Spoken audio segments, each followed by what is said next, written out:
नमस्कार प्रणाम। हम नरेंद्र दामोदर दास मोदी वैसे तरह सब जानते बानी कि हमरा के लोग फेकेंद्र दामोदर दास मोदी के नाम से भी जानेला।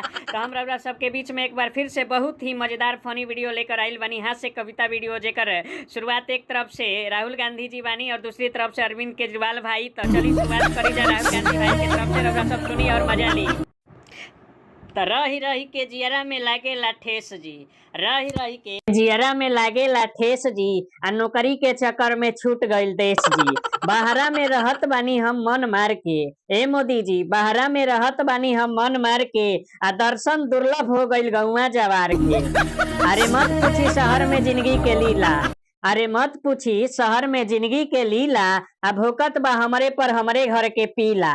भाई हो छूट गइल जब से गौवा के हवा, भाई हो छूट गइल जब से गौवा के हवा, आ जिंदगी के आधार बनल रोज दारू दावा। नइखे घोटा तब शहर के फर्जी घिउआ, नइखे घोटा तब शहर के फर्जी घिउआ, खान के दूध खातिर मलछत बाजीवा। बस याद बन के रह गइल दलिया के बघार के, बस याद बन के रह गइल दलिया बघार के, आ दर्शन दुर्लभ हो गइल गौवा जवार के। मन पड़े जब कबो बचपन के दिनवा, मन पड़े जब कबो बचपन के दिनवा, नाचे लाखिया के आगे हर सीनावा। टेंशन ना फिकिर में जिंदगी घेराइल, लहकत चहकत पता न कहवा हेराइल।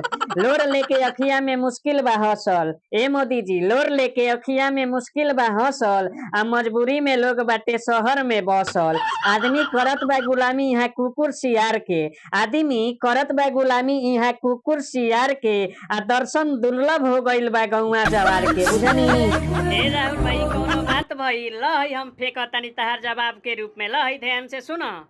चारों ओर मचल बा कैसन अफरा तफरी, चारों ओर मचल बा कैसन अफरा तफरी, महंगाई के मार सभे के काट रहल बा, सब बेहाल बा बाकिर घूमी साध रहल बा, अपनापन मुँह ताक रहल बा बैठल कगरी। बुझल झाँक रहल बा लाचारी अखियन में सगरी, झाँक रहल बा लाचारी अखियन में सगरी, बोलत नइखे केहू जैसे कंठ रुधल बा, आ निसहाय बा लोग आँख के लोर भरल बा, निसहाय बा लोग आँख के लोर भरल बा, आ सभे उछालत बाटे एके दूजे के पगरी। बुझल सब्सक्राइब करे।